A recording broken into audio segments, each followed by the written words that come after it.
আদ্রিতা তিথির কারণে নাটকের কাজ বন্ধ হয়ে গেছে এমনটি জানিয়েছেন নির্মাতা আর্তিক সচিব।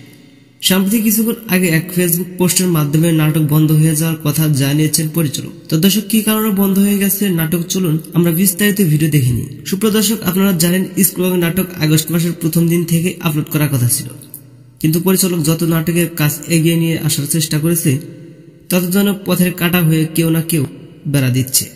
যেমন কিছুদিন আগে আরোহী মিম এবং সাকিব সিদ্দিক নাটক না করার স্বীকৃতি দিয়েছিলেন এবং তাদের কথা মতোই কাজ করেছেন। যাই হোক, তাদেরকে বাদ দিয়ে হলেও নাটকের কাজ চালিয়ে যাচ্ছিলেন নির্মাতা। হঠাৎ করে আদিত্য তিথি নামের একটি মেয়ে এসে চুরমার করে দিলেন সবকিছু। তিনি বলেন, আরোহী সাকিবকে বের করে দেওয়ার পেছনে হাত রয়েছে সালেহাতির কারণ। আপনারা জানেন, স্কুল নাটক সিজন 2 চলাকালীন সময় নাজিয়াকে বের করে দেওয়া হয়েছে। অন্যদিকে তামিম, সাকিব, আরোহী মিম সহ ফারুককে, মুন্না তাদেরকেও বের করে দিয়েছেন।